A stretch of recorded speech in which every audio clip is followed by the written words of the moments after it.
우리가 하루하루를 살아가다 보면 우리의 삶 가운데에는 수많은 어려움이 닥쳐오고는 합니다. 그 어려움들 중에서도 몇몇 개는 금방 해결할 수 있는 쉬운 것들이기도 하지만 어떤 것들은 도저히 답이 보이지 않는 너무나도 크고 깊은 문제일 경우가 있습니다. 그것들은 오랜 시간 동안 우리를 압박하게 됩니다. 주위에다가는 괜찮다, 아무 일 없다, 금방 해결할 수 있다 라고 이야기하지만 생각보다 많은 스트레스가 우리 마음 안쪽을 짓누르고 있는 것을 우리는 깨닫게 됩니다. 최근 연구에 따르면 스트레스가 오래 쌓였을 때 우리 뇌의 부분 중에 감정과 본능을 다루는 그 영역이 작아지고 축소될 수 있다고 이야기합니다. 그러다 보니 스트레스가 높게 쌓이고 또 오랫동안 이어지게 되면 우리의 마음도 위축되고 날카로워지게 되는 것입니다. 우리의 생각은 흐려지고 판단은 점점 조급해지고 말에 가시가 돋치기 시작하는 것이죠. 왜 이렇게까지 예민해졌는지 우리 스스로도 이해하지 못할 때가 있습니다. 그렇다면 우리는 이 고난을 어떻게 바라봐야 될까요? 이 고난을 통해서 우리가 얻을 수 있는 하나님의 가르침은 무엇이 있을까요? 오늘 본문인 시편 119편은 고난에 대해서 단순히 아픔으로 설명하는 것이 아니라 삶의 방향을 바로 세우는 과정으로 설명해 줍니다. 먼저 67절에 고난 이전에 우리의 마음을 단단하게 드러냅니다. 내가 고난당하기 전에는 내가 그릇 행하였으나 이제는 주의 말씀을 지키나이다. 이 고백 안에는 단순한 실수나 잘못이 아니라 삶의 방향이 조금씩 어긋났다는 그러한 고백이 담겨 있습니다. 처음에는 괜찮아 보였고 또 재빠르게 할 수 있는 빠른 선택이라고 만족스러워했지만 그 선택들이 쌓이면서 시간이 지나다 보면 우리의 마음은 결국 흐려지게 된다라는 것입니다.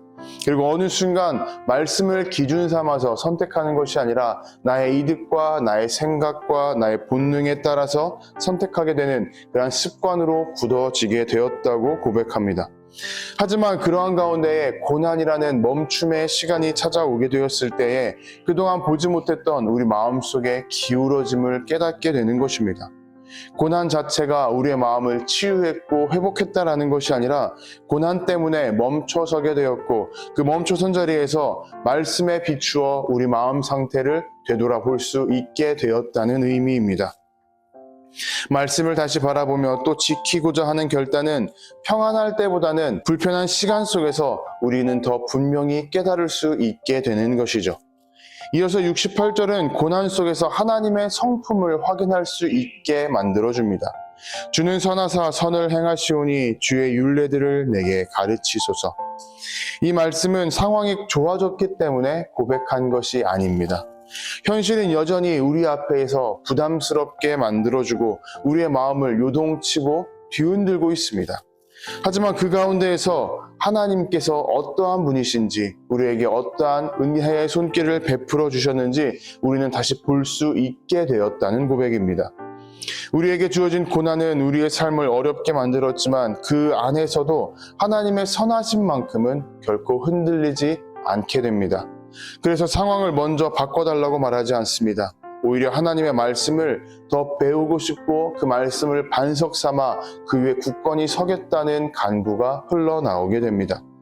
고난이라는 자리에서 하나님은 여전히 선하게 일하시는 분이라는 사실이 우리 마음속 깊은 곳에 더 새겨지게 되는 것입니다. 이렇게 고난 앞에서 멈춰서서 하나님을 다시 바라보게 된다면 그때 우리는 하나님의 뜻과 하나님의 베푸신 손길이 무엇인지 우리는 더 자세히 알 수 있고 깨닫게 됩니다. 그래서 우리는 결국 이렇게 고백합니다. 고난당한 것이 내게 유익이라 이로 말미암아 내가 주의 율례들을 배우게 되었나이다. 이 고백은 단순하게 고난을 좋아했다라는 의미가 아닙니다. 고난을 환영한다라는 것도 아닙니다.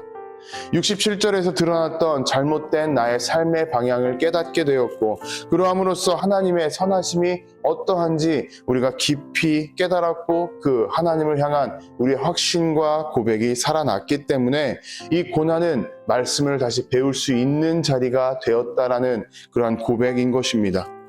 71절에서 말하는 그 유익은 상황이 해결된 자체, 그 결과를 의미하는 것이 아니라 우리가 말씀 앞에서 다시 주님을 배우고 마음의 방향을 되돌렸다라는 그러한 회복의 의미인 것입니다.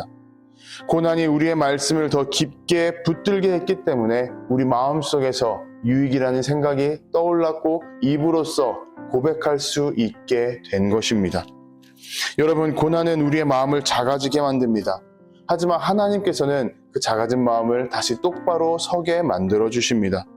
그리고 그러한 여유 속에서 하나님께서는 우리 앞에 길을 열어 주신다는 사실을 우리는 붙들어야 합니다. 고난 때문에 우리가 멈춘 것이 아니라 말씀을 배우게 하기 위해서, 하나님의 다시 바라보게 하기 위해서 멈추게 하셨다는 사실을 우리는 기억해야 됩니다. 그래서 지금의 고난은 우리를 무너뜨리려는 시간이 아니라 하나님께서 마음을 새롭게 하시는 시간입니다.